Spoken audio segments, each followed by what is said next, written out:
Project Layers is here to slay the Roblox world again. This time it is going to have a mix-up of manga and anime. We know how Roblox comes with several themes from time to time, and here they are also taking a step towards the world with a new RPG game.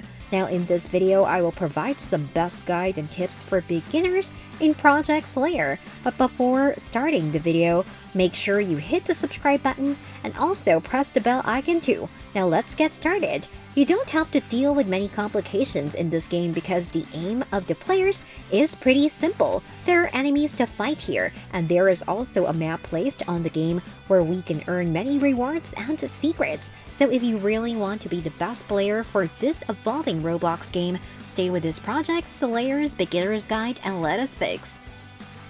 Number 1. Become a human. The first thing to talk about in this Project Slayer's Beginner's Guide is how you can be a human in the game.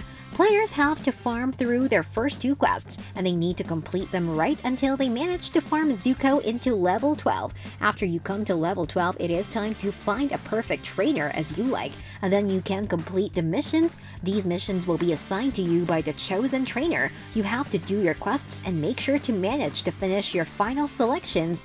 Number 2. Becoming a demon. Now let us take you to the life of the demon in this game. This one is for the players who would love being served to Muzan, and there are several steps for being a demon. First, you have to get into level 15 of this game as the first step of being a demon, and then you can talk to Muzan. After that, there will be 2 missions offered to you to complete, and then right after you have completed them, you can farm the Zuko. This is also like the human progression steps, but the Zuko has to be farmed at a high level here. Number 3.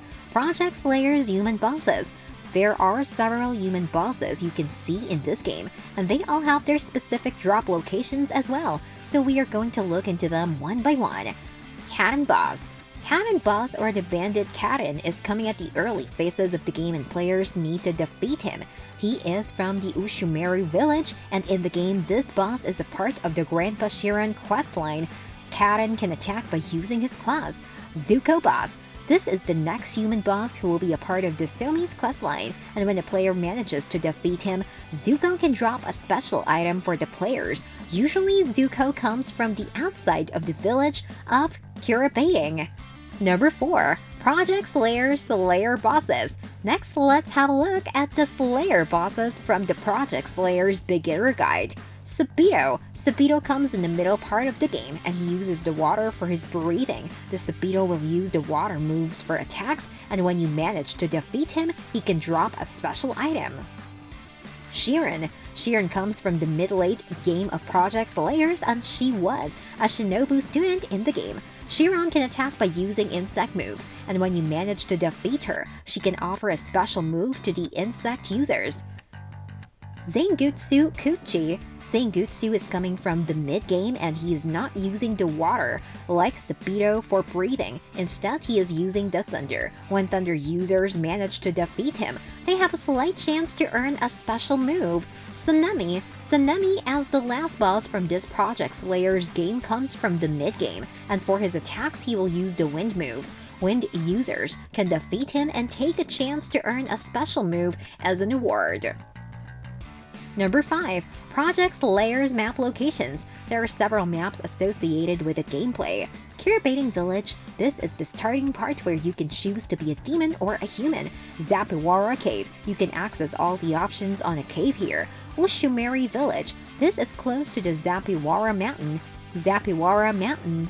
This is near Kirabating. Waruru Cave. This is not a place marked by the map, but still you can find it by searching. Kabiweru Village. Higher levels are needed to reach this. Obayashi Home. Bosses are here. Final Selection, a place that works with time intervals. Wind Trainer. This is a dangerous area on the map. Butterfly Mansion. The Shiran boss can be found here. Dangerous Forests. This is also a dangerous area. Number 6. Fastest movements and the attacks. If you're seeking the fastest movements and the controls from your game, the only option you have right here is the best Android emulator, LDP Player. Here it has this keyboard mapping feature enabling you to deal with easy controls and movements. Literally, this feature can set up some easiest and smoothest controls for you by setting a personalized keyboard in there. What you see as easy for the controls can be set in here. As an example, you can place A, W, and S keys for attacking, as those are the most engaging controls for a player with less distance, so you don't have to get used to the default controller settings anymore. That's all for the guide and tips for Project Slayer. It gives you the brief knowledge of becoming a good player in it. Now that's all for today. Enjoy the video. Thanks for watching!